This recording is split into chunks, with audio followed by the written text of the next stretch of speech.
There is a room that no longer exists. You cannot visit it. You cannot photograph it. No map leads to it anymore. But for nearly 6 centuries, it was the most important room in the world. Inside that room were scrolls, thousands upon thousands of them. Books on mathematics so advanced that Europe would not rediscover their concepts until the 17th century. Texts on astronomy that described the movement of planets with an accuracy we only recently confirmed using satellites. Medical treatises that outline surgical procedures still used today, written more than 2,000 years ago. And then, it all burned. Or did it? Because here is what almost no one talks about. The most dangerous knowledge was not stored in the Library of Alexandria. It was stored somewhere else. Somewhere more personal, more protected, and far more difficult to destroy. The most dangerous knowledge was stored inside the minds of the people who understood it. And the question that has haunted historians, philosophers, and scientists for over 2,000 years is this: why did they stop? Welcome to Still Mind. Today we are going to travel back to the ancient world, not to learn about ruins or dates or dead kings, but to understand a mystery so profound, so unsettling, that it forces us to ask a question about ourselves. What do we do with knowledge we are not ready for? To understand what was lost, we have to first understand what existed. And what existed in the ancient world, particularly between the 3rd century BC and the 2nd century AD, was something that should not have been possible. Alexandria, Egypt, a city founded by Alexander the Great in 331 BC. Within a generation, it had become the intellectual center of the known world. The library, officially called the Museion, the Temple of the Muses, was not simply a place to store books. It was a research institution, a university, a think tank, unlike anything that would exist again for over 1,000 years. Scholars were paid by the state to do nothing but think. They received free housing, free meals, and access to every written work the Ptolemaic kings could find. And they sent agents across the entire known world to find more. Ships docking at Alexandria were searched, and any scrolls on board were copied. Sometimes the copy was given to the owner and the original was kept. At its peak, the library held somewhere between 400,000 and 700,000 scrolls. In a world where every book was hand-copied, that number is almost incomprehensible. And the ideas inside those scrolls were equally incomprehensible. Eratosthenes of Cyrene, working in Alexandria in the 3rd century BC, calculated the circumference of the earth. He did not guess. He calculated, using geometry, shadow angles, and the distance between 2 Egyptian cities, and arrived at a figure that was within 1% of the value we use today. In the 3rd century before Christ, without satellites. Aristarchus of Samos proposed that the Earth revolves around the Sun, not in the 16th century, when Copernicus supposedly discovered it, in the 3rd century BC, 1800 years earlier. Hipparchus of Nicaea created the first comprehensive star catalog, mapping over 850 stars. He also discovered the precession of the equinoxes, the wobble in Earth's axis that takes 26,000 years to complete one full cycle.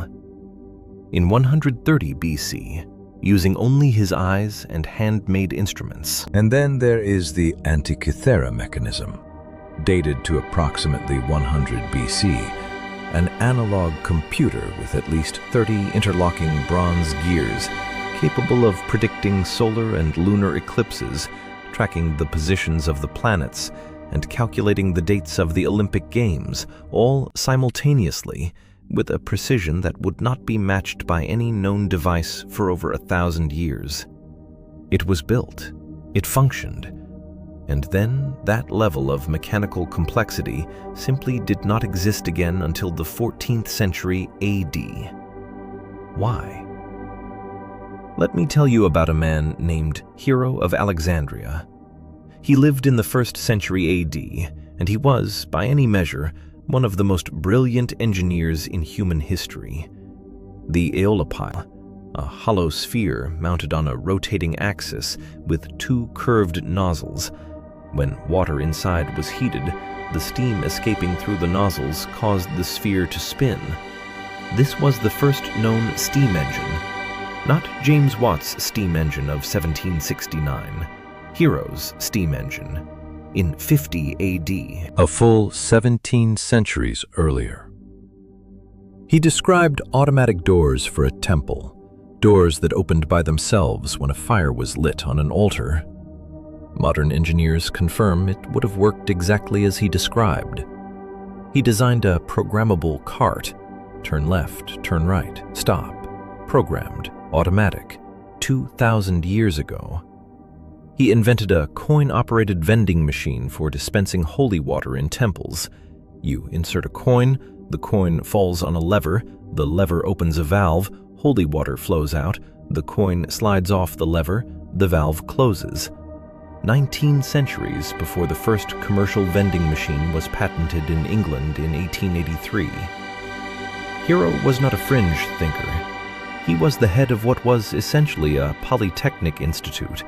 He taught, he published, his works were read across the ancient world. And yet, the steam engine was not developed. The automatic machines were used in temples for theatrical effect and then abandoned. The Industrial Revolution did not happen in 50 AD. It happened 1,700 years later. Why? This may be the most important question in the history of human civilization. There are several explanations historians offer.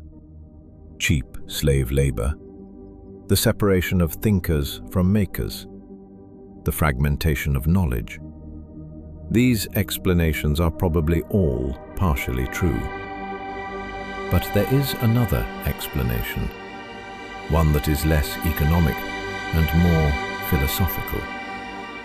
And I think it is the one that speaks most directly to us, to people living in the 21st century, drowning in technology, starving for meaning. The Stoics did not trust unchecked progress, not because they were afraid of technology, but because they were afraid of what technology does to the human being who depends on it. Seneca, writing in the 1st century AD, observed that as labor-saving devices became more sophisticated, the human beings using them became less capable, less patient, less resilient. He wrote about a wealthy Roman who needed 4 servants to help him sit down. He described a society in which people had offloaded so many basic human capacities onto external systems that they no longer possessed those capacities themselves. And Seneca was writing this before smartphones, before cars, before electricity, before the internet. What would Seneca write today? Marcus Aurelius said, "You have power over your mind, not outside events. Realize this, and you will find strength." For the Stoics, the fundamental project of a human life was the cultivation of the inner self, the development of virtue, reason, discipline, and clarity. And they believed that any external system that removed the need for inner effort was, in a deep sense, a threat. Epictetus divided all of reality into 2 categories: things in our control, our thoughts, our judgments, our choices, our responses; things not in our control, everything else. He taught one lesson: focus exclusively on what is in your control. Everything else is noise. When a person delegates not just physical effort, but mental effort, the effort of remembering, calculating, navigating, deciding, to an external system, something happens to that person. they do not simply become more efficient, they become dependent. And in the Stoic framework, dependence on things not in your control is precisely the definition of unfreedom. You can feel this. When was the last time you memorized a phone number? When was the last time you navigated without GPS? When was the last time you sat in silence, not meditating, not listening to something, just sat and let your mind exist without input? The Stoics were not anti-technology, but they were deeply suspicious of any system that replaced inner development with external convenience. And here is the question that has kept me thinking about this for months. What if they were right? The Library of Alexandria was not destroyed in a single dramatic fire. Its decline was slow, political, and complicated. By the time the Arab conquest reached Alexandria in 642 AD, the Great Library had effectively ceased to exist. The physical scrolls were one kind of loss, but the deeper loss was not a library. The deeper loss was a tradition, a way of thinking, a habit of mind. The ancient world, at its best, had produced a culture in which the development of the inner self and the development of knowledge about the outer world were understood as a single project. Aristotle studied biology and ethics simultaneously. Pythagoras saw mathematics as a spiritual discipline. The Stoics understood physics and philosophy as inseparable. This integration, this sense that understanding the world and understanding yourself were the same activity, was what was truly lost. Not in a fire, but slowly, over centuries. We have more knowledge now than any civilization in human history. More information available to any individual with a smartphone than the entire Library of Alexandria contained. And yet, By almost any measure of inner development, attention span, emotional resilience, capacity for sustained thought, tolerance for silence, we appear to be going in the wrong direction. This is not a coincidence. External knowledge accumulates. Inner knowledge has to be built, deliberately, patiently, in silence. And we have built systems that are very good at filling silence. Not everything was lost. In the monasteries of Ireland, in the libraries of Constantinople, in the great Islamic translation movement of the 8th through 10th centuries, scholars worked for generations to preserve what they could find. The Islamic scholars of Baghdad's House of Wisdom translated Greek texts into Arabic and preserved a body of knowledge that would flow back into Europe during the Renaissance. The works of Archimedes were discovered in 1906 on a parchment that had been scraped and reused as a prayer book. Modern imaging has allowed us to read the original text beneath the prayers. We are still learning from physical artifacts what people knew 2,000 years ago. Stoicism has had one of the most remarkable comebacks in intellectual history. Because what the Stoics were teaching was not about the ancient world. It was about the permanent structure of the human condition, about the gap between what happens to us and how we respond.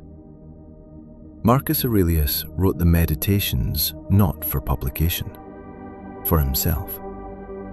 Notes to himself, reminders of principles he kept forgetting. He wrote, "It is enough to do good now, even though I will not remember it." He wrote, "The impediment to action advances action.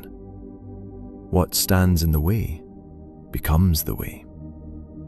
He wrote, "Waste no more time arguing about what a good man should be.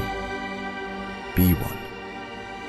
These sentences were written almost 2,000 years ago, in a language no longer spoken, by a man whose empire no longer exists. And they feel like they were written this morning. That is the thing about real knowledge. It does not age. It does not become obsolete. It waits. patiently for someone willing to be still enough to find it. So what do we do with all of this? We live in a world of unprecedented technological power. We carry more computing power in our pockets than existed in all the computers on Earth in 1980. And we are, by almost every objective measure of psychological well-being, not doing very well. Anxiety is epidemic. Attention spans are collapsing. Loneliness has become a public health crisis in the wealthiest societies in human history. We are the most connected generation of human beings who ever lived. And we are profoundly, structurally alone. I am not romanticizing the past. The ancient world included slavery, plague, violence, and lives that were often brutally short. But the ancient world, at its best, had something we are struggling to name. A relationship between human beings and time that was slower, deeper, and more honest. Seneca said, "Omnia aliena sunt, tempus tantum nostrum est." All things are foreign to us. Only time is truly ours. He said this without smartphones, without the internet, without notifications. And he felt the scarcity of time. He felt how urgently a person has to protect the hours of their life if those hours are to mean anything at all. I think he would say that we have built extraordinary machines for the purpose of saving time, and that we have used those machines primarily to fill time, to ensure that we never have to experience a moment of genuine emptiness, genuine quiet, genuine uncertainty.